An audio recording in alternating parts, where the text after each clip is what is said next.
কথা বলতে যতটুকু যোগ্যতা লাগে, নীরবতা অবলম্বন করার জন্য এর চেয়ে অনেক বেশি যোগ্যতা লাগে। কাঁটা থেকে বাঁচার জন্য যেমন পায়ে জুতো পরা উচিত, সারা পৃথিবীতে কার্পেট বিছানোর দরকার নেই।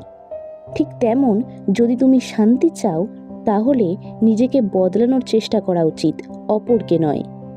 সৎ এবং মহৎ লোকদের সমালোচনা করা খুবই সহজ, কিন্তু তাদের মতো হওয়াটা অনেক কঠিন। প্রেম করলে ঝগড়া হবেই, ঝগড়ার পর যদি আবার দুজনের মিল হয়, সেটাই ভালোবাসা।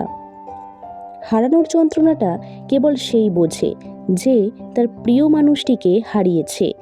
মানুষগুলো কেমন যেন হয়ে গেছে, কেউ প্রয়োজন ছাড়া খোঁজও নেয় না।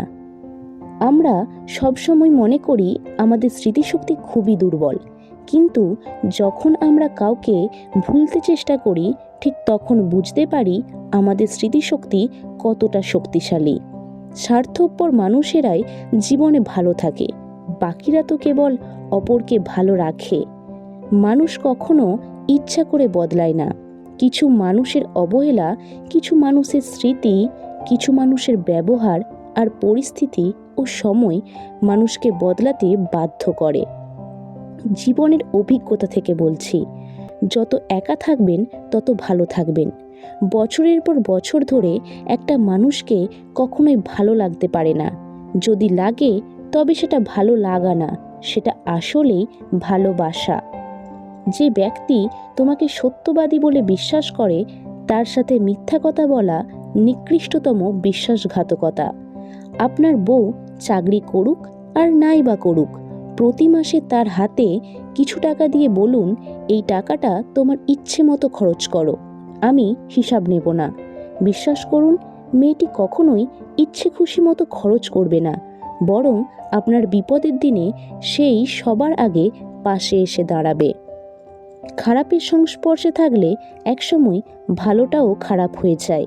আমাদের বয়স বাড়ার সাথে সাথে ইগো বাড়ছে, ভালোবাসার মানুষের সংখ্যা কমছে, কাছের মানুষেরা ছেড়ে যাচ্ছে, আপন মানুষরা ঠকাচ্ছে, এটাই বাস্তব সত্য।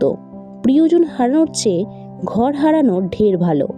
ঘর হারালে পথে থাকা যায়, কিন্তু প্রিয়জন হারালে না পথে থাকা যায় আর না ঘরে থাকা যায়।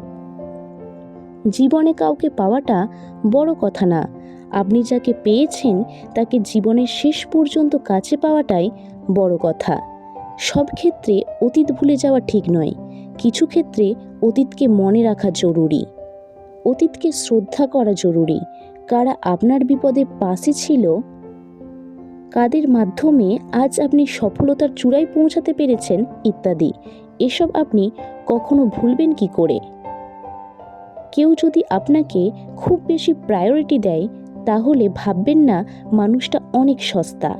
আপনার কপালটা অনেক ভালো, কারণ পৃথিবীতে এত মানুষ থাকতে সে আপনাকেই প্রায়োরিটি দেয়, আপনাকেই সবসময় বুঝতে চেষ্টা করে। আপনার কাছে এই অতিরিক্ত প্রায়োরিটিটা অনেক সময় বিরক্তিকর কারণ মনে হতে পারে।